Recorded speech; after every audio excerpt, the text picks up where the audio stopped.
السلام عليكم ورحمة الله وبركاته. بسم الله الرحمن الرحيم. اقف ليه بسم الله الرحمن الرحيم؟ وليه عندكم في القرآن الكريم كل سورة بتقولوا بسم الله الرحمن الرحيم؟ ايه سببها؟ مش معناها، ايه سببها؟ ليها سببين حضرتك. السبب الاول هو طاعة النبي محمد صلى الله عليه وسلم لأمر الله، لما قال له في أول آية اقرأ باسم ربك الذي خلق. فهنا بيقول في كل سورة وكل وحي عايز يقوله لفظا ومعنى في القرآن بسم الله الرحمن الرحيم. يعني أنا بنسب الكلام ده أيها السامع إلى الله، مش بقوله أنا كإنسان. فدي أول حاجة. زي سيدنا سليمان لما الهدهد راح لملكة لبلقيس ملكة سبأ، فرمى عليها الكتاب، ألقي إلي كتاب كريم، فقالت إيه؟ إنه من سليمان وإنه بسم الله الرحمن الرحيم. واضح إن كل الأنبياء لما كانت بتقول الوحي كانت بتنسبه لله، فبتقول خد بالك أيها السامع هذا كلام الله. دي أول حاجة. فهنا كل السور في القرآن الكريم بسم الله الرحمن الرحيم، سوى براءة وهنقول سببها ليه، سوى سورة التوبة يعني نقول سببها ليه. طيب السبب الثاني ليه بنقول بسم الله الرحمن الرحيم؟ ده تحقيقا لنبوة النبي محمد صلى الله عليه وسلم على لسان سيدنا موسى. في سفر التثنية الإصحاح 18 العدد 18 سيدنا موسى بيقول إيه؟ أقيم لهم نبيا، على لسان سيدنا موسى، أقيم لهم نبيا من وسط إخوتهم مثلك. من وسط إخوتهم، إخوة بني إسرائيل اللي هم بنو إسماعيل، من وسط إخوتهم مثلك يكلمهم واجعل كلامي في فمه ويكلمهم بكل ما أصيبه. هنا بيقول وأجعل كلامي في فمه، يعني يا محمد صلى الله عليه وسلم وانت بتنطق القرآن بتقول بسم الله الرحمن الرحيم، فهذا كلام الله في فم النبي محمد صلى الله عليه وسلم. نرجع بقى للقرآن. القرآن عايزين نقول في فرق بسيط من الفروقات الكتيرة لمعنى بسم الله الرحمن الرحيم في القرآن الكريم عن أي كتاب تاني. بسم الله الرحمن الرحيم تعني نسبة القرآن إلى الله سبحانه وتعالى. فهنا بيقول بسم الله، أعوذ بالله من الشيطان الرجيم، بسم الله الرحمن الرحيم، الحمد لله رب العالمين. سورة الفاتحة هي كل ما يتعلق بالعقيدة والأخبار السابقة، أقوام السابقة. فدي مقدمة. هنا ينسب القرآن لله الموحي به إلى النبي محمد صلى الله عليه وسلم، وفي مقدمة وهيخش لك بقى في صلب الكتاب. وقبل ما يخش في صلب الكتاب يقول لك إيه؟ أعوذ بالله من الشيطان الرجيم، بسم الله الرحمن الرحيم، خد بالك أيها السامع، ألف لام ميم، ذلك الكتاب لا ريب فيه. وانت بتسمع الكتاب ده ما فيش فيه شك، ما ينفعش يتحرف، ما ينفعش تشكيل يتغير، لازم كله يجي عن طريق النبي محمد صلى الله عليه وسلم. حتى مجرد التشكيل، وهقول لكم ازاي. كمل ذلك الكتاب لا ريب فيه هدى للمتقين الذين يؤمنون بالغيب ويقيمون الصلاة ومما رزقناهم ينفقون والذين يؤمنون بما أنزل إليك وما أنزل من قبلك وبالآخرة هم يوقنون. صدق الله العظيم. لخص لك كل العقيدة وقال لك ده لمين؟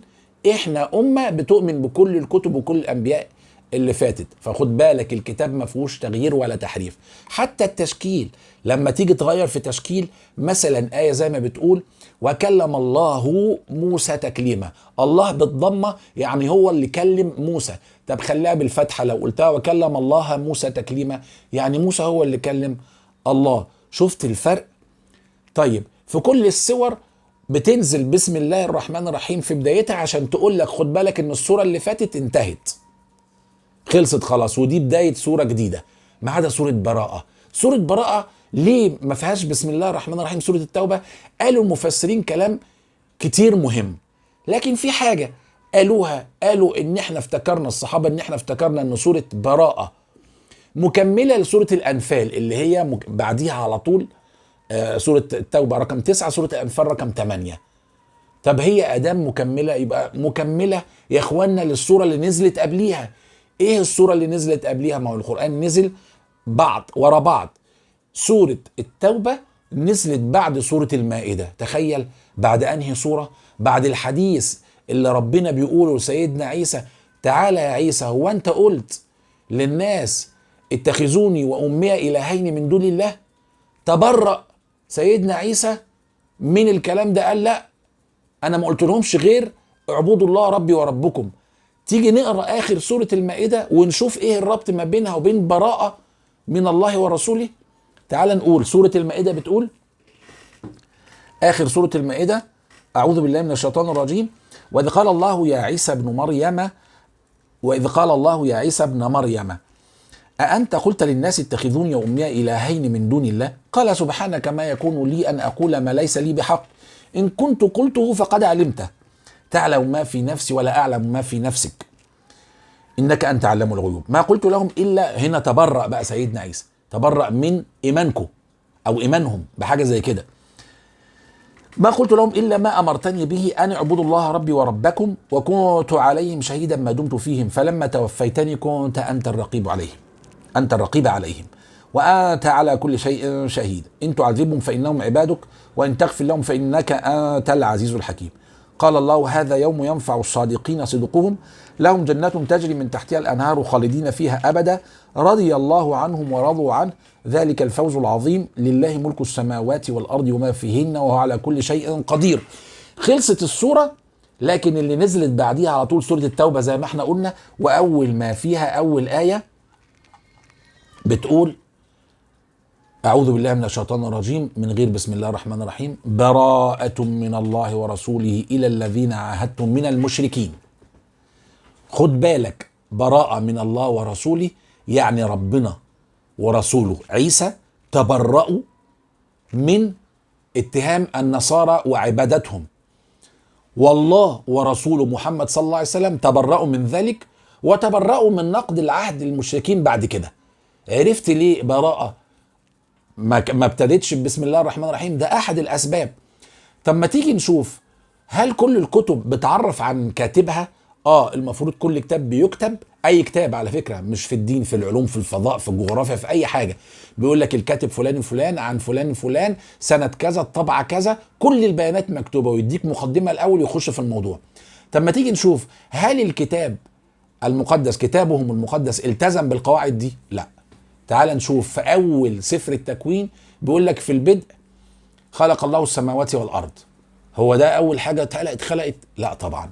اول حاجه اتخلقت كانت الماء والعرش والقلم اللي هيتكتب بيه. طب بلاش ده في العهد القديم، ما تيجي نشوف العهد الجديد بيقول ايه.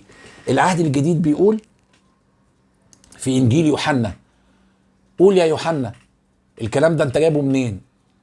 طب اذكر اسمك في الكتاب. لا مش موجود، الكتاب موجود بدون اسم، ألصق الاسم طبقا لإنجيل طبقا ليوحنا بعد فترة، إنما الكتاب ده كان موجود بدون عنوان وبدون اسم. مكتوب فيه إيه؟ في البدء كان الكلمة والكلمة كان عند الله وكان الكلمة الله، هذا كان في البدء عند الله. طب قول لي مصدر معلوماتك إيه؟ قول لي طب أنت مين؟ مش مكتوب. قول لي طب أنت جايب الوحي ده منين؟ مش مكتوب. طب ما تيجي نشوف واحد تاني عشان تعرف هم بيعملوا إيه في الكتب. إنجيل لوقا أحد الأنجيل الأربعة المشهورة بيقول لك إيه؟ إذ كان كثيرون قد أخذوا بتأليف قصة، يا نهار أبيض، في الأمور المتيقنة عندنا كما سلمها إلينا الذين كانوا منذ البدء معينين وخداما للكلمة، رأيت أنا أيضا إذ قد تتبعت كل شيء من الأول بتدقيق أن أكتب على التوالي إليك أيها العزيز ثوفيلوس لتعرف صحة الكلام الذي علمت به. منين هعرف صحة الكلام؟ مين لوقا؟ مش مكتوب. هل نسب للوقا؟ بعد فترة من الكتاب دوت نسب للوقا. طب هل منسوب لوحي من الله؟ لا مش منسوب. هل لوقا قال أوحي إلي من الروح القدس؟ ما فيش ذكر للروح القدس. مين ثوفيلوس؟ ما نعرفش. طب مين هو لوقا؟ هل هو صح تلميذ لعيسى؟ لا مش موجود. عرفت الفرق ما بين الكتب، وعرفت مدى أهمية ليه بسم الله الرحمن الرحيم. لو المحتوى عجب حضرتك انشر تؤجر، ولو اشتركت في القناة وفعلت الجرس يكون أفضل لتعم الفائدة. الحمد لله رب العالمين، وسلام على المرسلين، والسلام عليكم ورحمة الله وبركاته.